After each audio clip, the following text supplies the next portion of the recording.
This video contains a dramatized scene adapted from Steel Ball Run, chapters 60 through 61, involving attempted sexual assault, coercion, and intense psychological distress. It depicts serious and sensitive subject matter that may be disturbing or triggering to some viewers. Viewer discretion is strongly advised.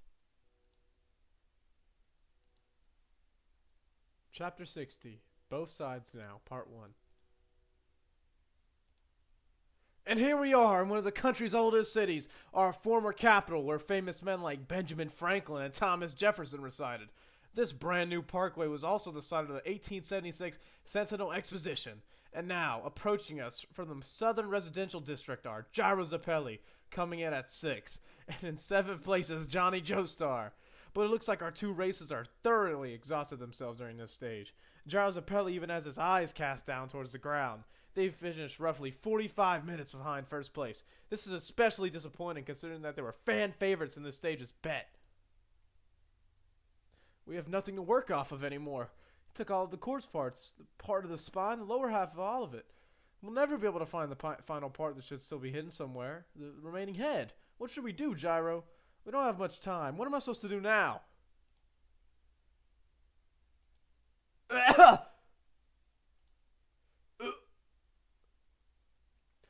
And besides, it seems like the only reason we were gathered here in this race across the continent was to seek out the corpse parts.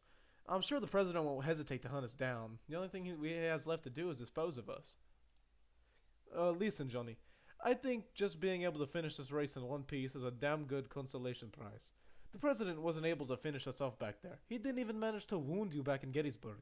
That's what I call being given another chance. We just haven't been forsaken yet. Look, it looks like luck is on our side. Take a look at the ranking chart. It's Dio. Awesome, huh? That's bastard.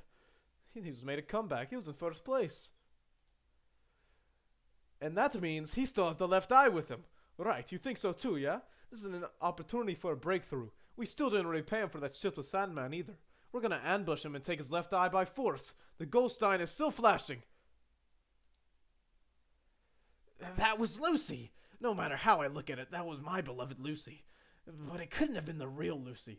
I can tell. There's danger afoot. I buried her and declared her dead, but that was a different woman.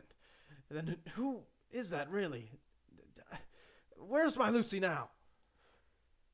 Is it my fault? I can't tell anyone about this. This Steel Ball Run race, unbeknownst to me, was filled with people called stand users. Even the president is involved. And if there was a stand that had the ability to mimic faces or figures, but why would someone choose to impersonate my wife and not me? Lucy is just a housewife. She has no involvement in politics or even this race. What is it then? What has she gotten involved in? Oh, please let her be all right. What's wrong? You can't sleep because you're worried about the race? You're having a bad dream. Do you learn how to read lips in the army? Like one would learn how to cook? I'm going to take a stroll real quick before I come home. The last person to see Lucy in Chicago was the First Lady, and after that she drowned. It can't be. This what is happening to Lucy right now? Excuse me, can I have a moment? Can you hold this for me? If we just had airplanes, it would have been fine. I could have taken care of my wound faster. Without having to stay in that shit freezing cold for 2 damn weeks.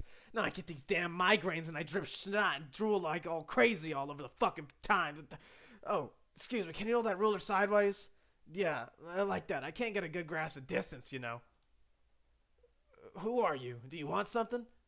Want something? Nope, I don't really need anything right now. We don't need you anymore. 2 centimeters to the left, around here. Gyro, this is the unfortunate reality. Mrs. Steele was found dead on the bank of the Chicago River. I saw the corpse that they buried with my own eyes. Protecting her was no longer possible.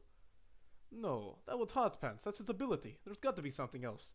Look into this a bit more. HP probably won't tell you about Lucy, but Lucy is probably where the president is. I understand, but I will not kill the president. I will protect Miss Steele with everything I have, but I refuse to collect the corpse parts, nor will I go against his country.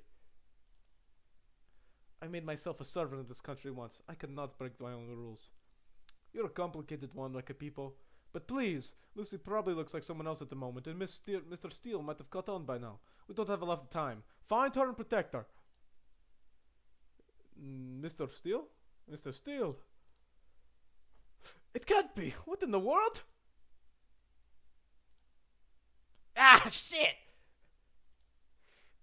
Jeez, damn! What? Impossible, was it? No! Wakapipo! I thought I'd find you eventually if I kept on tracking Steele. I personally didn't hit you right in the vitals. Since you're older, I'll be more respectful. I'll rip your limbs apart first, one by one. For you all, make sure to let you have a taste of the worst kind of living hell, and kill you slowly, Mr. High and Mighty!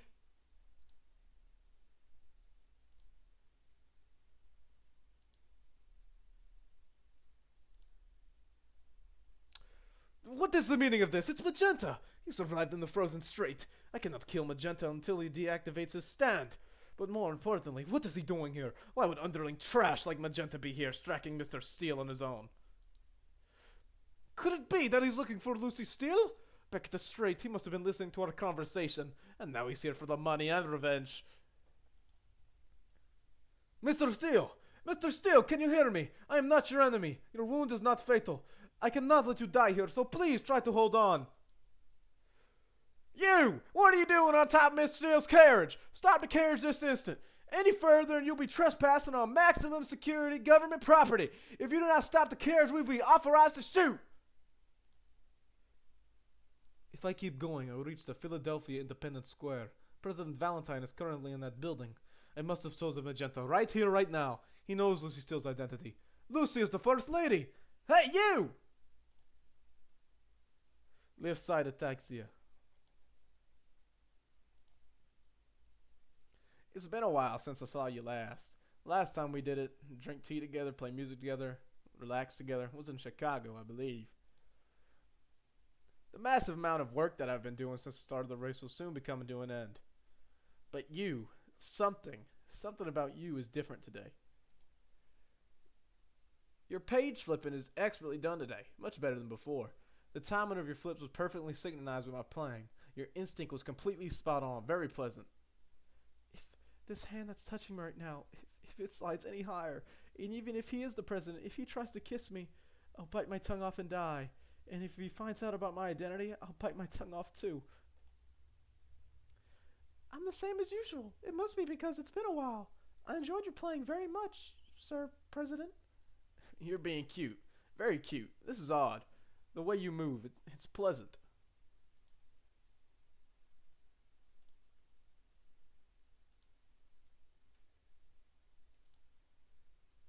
The eye. It fell from my pocket by itself. Why? Is everything nearing an end already? Here in Philadelphia? It can't be. Are there other corpse parts nearby? The eye is reacting to something. The president, he must have gotten all the parts.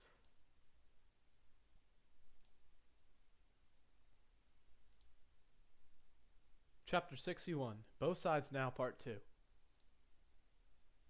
Lucy's, age 14, family consists of 6 children, and Lucy is the second eldest of the bunch.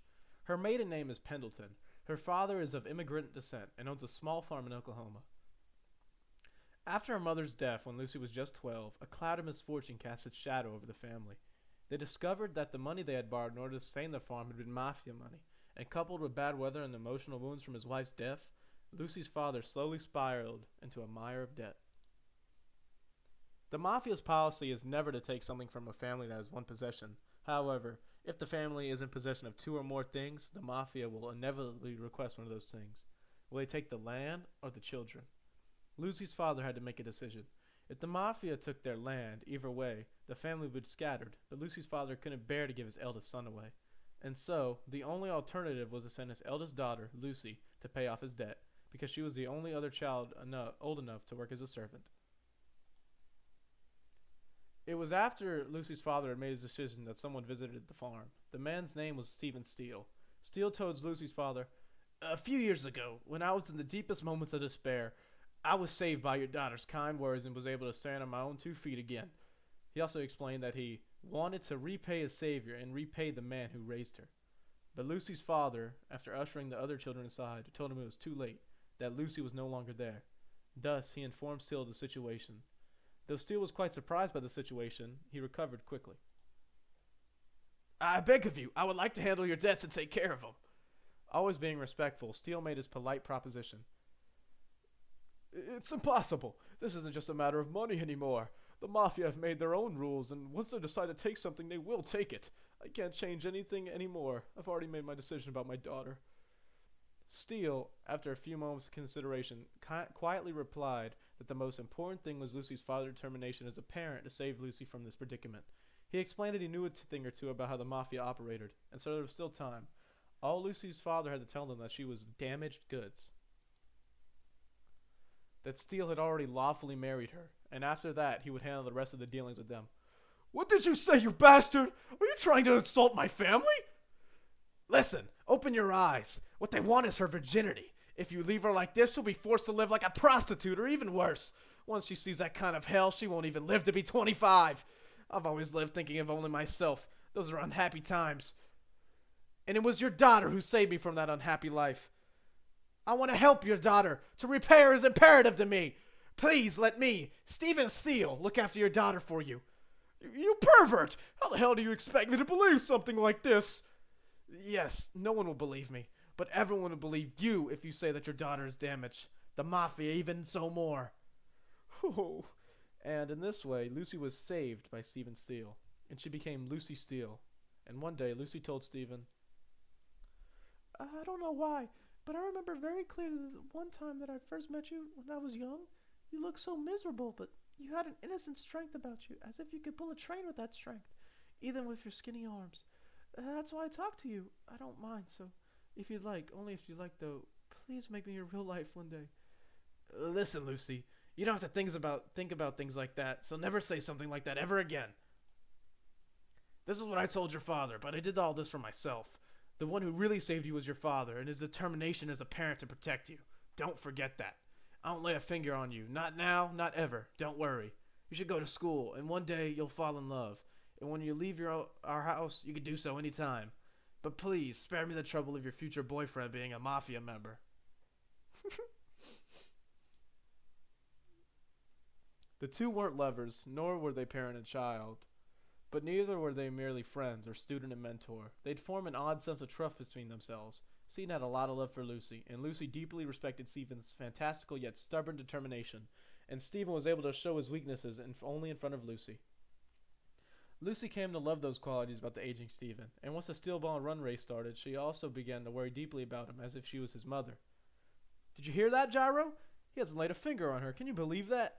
No fucking way, man. Come on, look at that, Mr. Steele. He's a total pervert. Well, either way, their marriage is lawful. We don't have a right to judge. There's something off about this race. I could sense something dark within the president, even if they're both pursuing their goals. He's not like Stephen at all.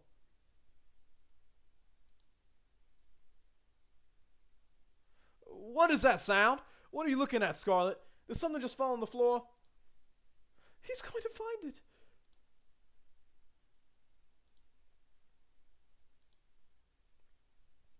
It's not there. The right eye that was in my pocket. It fell and rolled towards the door, but it's not there anymore. Where did it go? Did it go roll underneath something, or maybe under a rug? But I can see now that the door has a small space underneath, so it must have passed through that space to the other side. Then, if it rolled away, are there more corpse parts on the other side of that door? It can only mean that the eye responded to a much bigger part of that's in this building. I asked you what fell on the ground, Scarlet. What were you doing while you're holding it in my face? Answer me! You were looking at the door, weren't you? Are you so intrigued by what could be behind that door, Scarlet? The president, he can't possibly know my true identity. He can't be asking me these questions on purpose. Does he already know who I am? No, he can't. Not yet. If he did, then he would have taken the eye from me a long time ago. I have to make a decision. Oh my! Is there something fantastic behind that door? Something so fantastic that you're hiding from it? Let me see. No, wait. Stop right there. You're acting cute. Please don't think that I'm merely repeating myself. Your expressions today. They're expressing an innocent, curious child. Adorable. Let me kiss you. But may I ask you a question first? If you're talking about what's behind that door, there's nothing that'll interest you behind there. No, about the steel ball run race. About the race? What of it? If you ask me, that might be disrespectful to the participants, but this is just a racing game. Someone like you, the president of a country, why would you be so invested in something that's merely for sport? You've been following this race and traveling across the country since it started. Didn't I explain that before? The whole country is watching this race. It's popular. You've been away from the capital for 2 months. Is this race really so valuable? A good question. Fine then, this is as good a time as any. When this race ends, I'll explain to you just what sort of things are possible on this earth. Suppose that you were sitting down at a table. The napkins are in front of you. Which napkin would you take? The one on your left or the one on your right? The one on your left side or the one on your right side? Well, usually I would take the one on my left. That is correct too, but in a larger sense of society, that is wrong. Perhaps I could even substitute society with the universe. The universe? The correct answer is that it is determined by the one who takes his or her napkin first. Yes? If the first one takes the napkin to their right, then there's no choice but for the others to also take that right napkin. The same goes for the left. Everyone else will take the napkin to their left because they have no other option. This is society. Who are the ones who determine the price of land first? There must have been someone who determined the value of money first, the size of the rails on a train track, the magnitude of electricity, laws and regulations. Who was the first one to determine those things? Did we all do it because of the republic, or was it arbitrary? No! The one who took the napkin first determined all of these things. The rules of this world are determined by the same principle as right or left. In a society like this table, a state of equilibrium, once one makes the first move, everyone must follow. In every era, this world has been operating by this napkin principle. And the one who takes the napkin first must be someone who is respected by all. It's not that anyone can fulfill this role. Those who are despotic or unworthy will be scorned, and those are the losers. In the case of this table, the eldest or the master of the party will take the napkin first, because everyone respects those individuals. For example, if Jesus Christ was sitting at this table, no matter who you are, even if you are the Pope, you would have no choice but to take your napkin after Jesus, yeah? Jesus Christ? What do you mean? What does that have to do with this race? I'm talking hypothetically. Hypothetically. I'm trying to say that once this race ends, it will mean the beginning of our rise to power. Soon, I will obtain that power, the object that all will pay their respects to. Something irrefutable. Something irremovable. That is true power, and those under this power's influence can only be allies. I'll become the one that can take the napkin first. I, Funny Valentine, will be the one sitting at that table. What is it, Scarlet? That expression is adorable. I'm getting excited. Take your clothes off. What? I want you to leave the two of us alone for a while. I don't want any interruptions for the next 30 minutes. Do you want anything to drink? I'm having a drink myself. What did he just say? Before he approached his guards, before he told him to stay away, before he closed the door. I have to get away from here.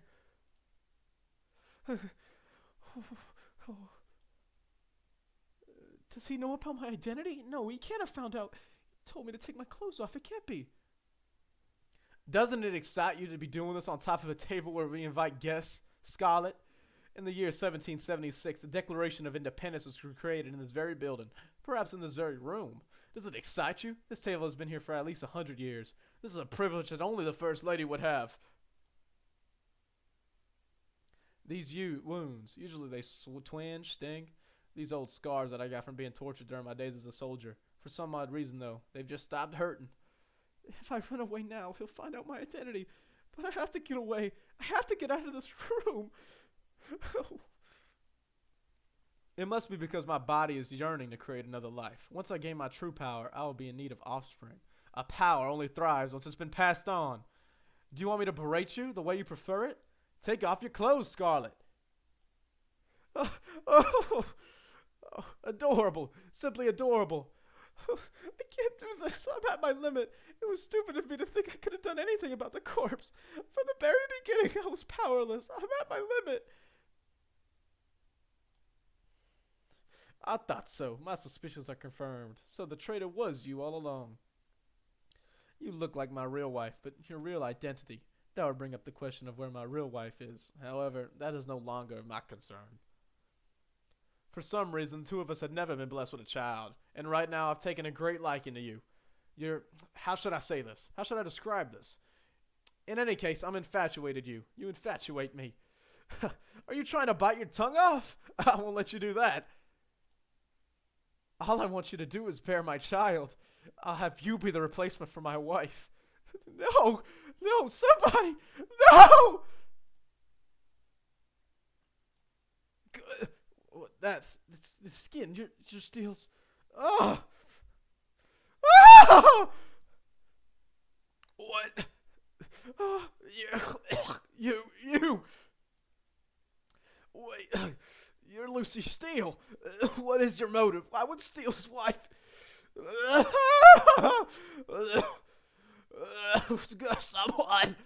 Someone. Go.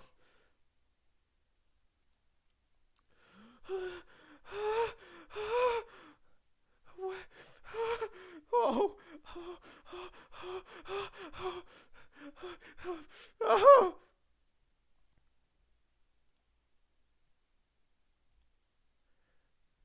He's this country's president.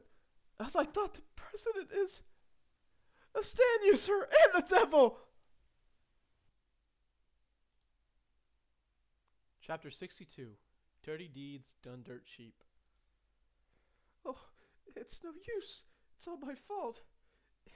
It's all my fault. What just happened? I have no idea. He disappeared under the chair. Disappeared behind his back. The one in his throat is gone too. Oh, he's the devil. The devil's on his side. No matter who it is, I doubt that they'll be able to stop the president. It's all my fault. If I hadn't done those things in Kansas City. Please, as long as Stevens. No, please, God, protect him. Please keep him safe. For that, to protect him, I'll give up anything.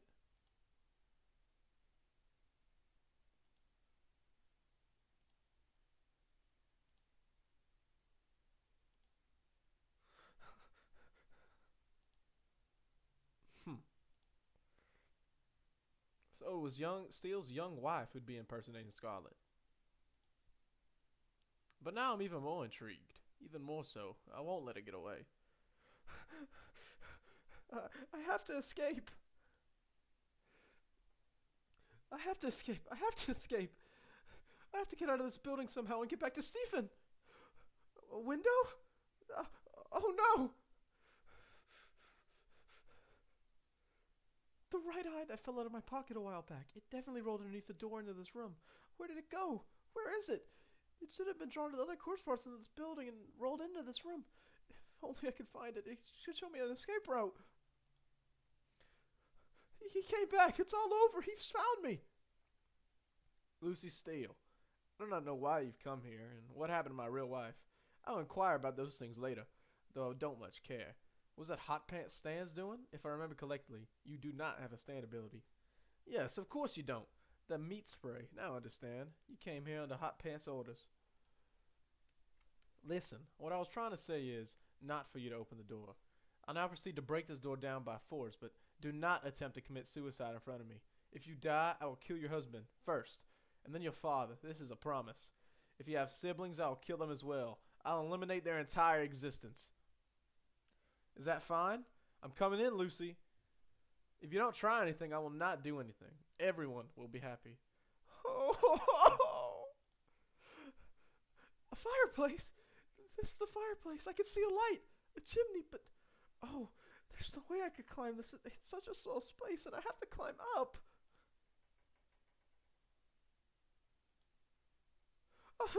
This.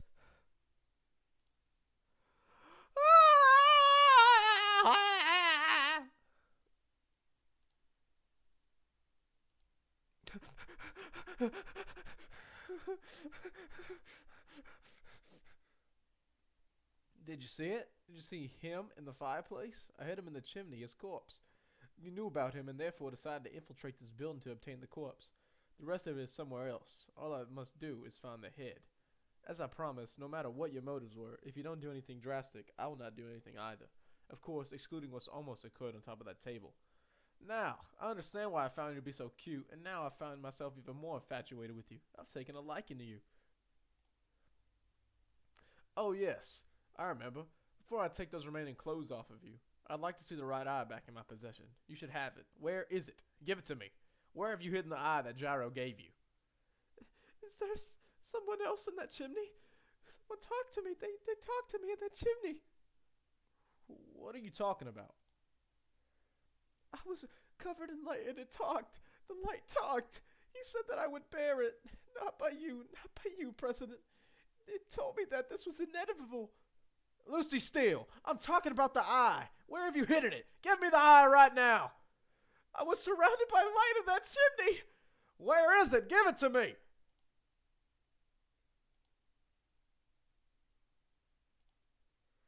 What? It can't be. Lucy Steele, you... That face imprint into your skin, the last corpse spot, the head, the last location of it. It's inside of you. You've been endowed with it, and this will end when it's birthed. Eliminating magenta. That can only be done when he deactivates his own stand. There is no doubt that I can accomplish this. The problem is Lucy Steele. If she is currently disguised as the first lady in that building, if all this is true, when considered in another light, if Lucy is able to successfully deceive the president, the chances of Jar obtaining the corpse increases significantly. However, my main objective and priority is to protect Lucy. I must go and save her at once. Her identity is already becoming revealed. In any event, Magenta knows about this. Mr. Steele, can you hear me? There will be a bit of a scuffle, so brace yourself. I guarantee that I will help you. What was that? Something just jumped out of Magenta's coattails. A lizard. How would Magenta be hiding a creature? He's not the type to take care of animals. Did it somehow latch onto him somewhere? And why would it suddenly decide to detach itself from him now? Ah, impressive, Magenta. Even with your minuscule brain, you've managed to strategize. Dynamite, damn it all. He must have lit it before he activated his stand. Mr. Steele, you're going to feel a bit of shock. Bear with it. Hardening the body and left side ataxia. The horses now be able to perceive their left side. Ah!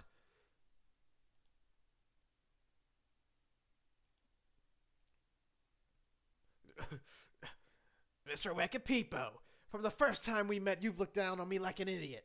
And to think, I kinda liked you for a bit, you know? Don't fuck with me, huh? Once I decide to take revenge, I always take revenge. First, I'm gonna rip out one of your eyes, like what happened to me. I missed my shot just now, though, by 2 centimeters to the left. That's for treating people like me like shit. Looks like I'm gonna have to teach you that people who don't have anything to lose are the scariest types, Mr. Smartass. What? What? The tire axle from the carriage and these tire wires. That's why people steal ball. The one that he threw at the horses. Shit, I can't breathe. 20th century boy. You truly frightened me with your strategy of explosive, Magenta. But as always, you make me repeat myself. I believe I informed you of this back at the Frozen Strait, to humble yourself and deal the finishing blow quickly. A pity, even in the water where you can't breathe. Once you take your definite stance, there is not a single soul who could defeat you. Wait, that creature that jumped out of Magenta's coattails. It was not a lizard. That was small. Was it not a dinosaur? No, it can't be. Don't mean that Dio has now heard about Lucy. Shit, I'll definitely get the fuck out of here and get revenge, damn Wekapeepo. But, what to do? I want to get these goddamn wires off me as soon as possible. But if I deactivate 20th Century Boy here, I won't be able to hold my breath and I'll drown.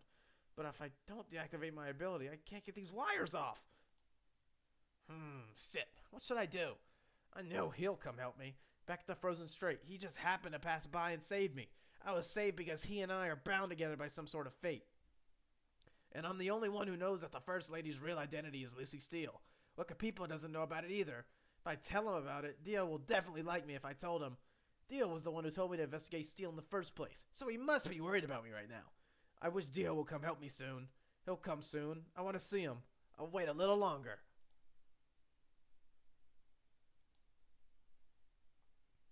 The water of the Delaware River kept up its constant rhythm as it flowed past the river bottom, and as time passed, Magenta stopped waiting and stopped thinking.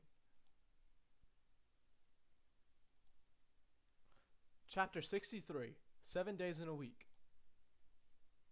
So, Johnny, I know this is going to sound like a ripoff of something else, but I just came up with a gag. The title is This Is How I Spend My Week. I'm gonna say the days of the week in Italian, starting from Monday all the way to Sunday. But I'm gonna turn stupid on Wednesday and then make some espresso on Thursday.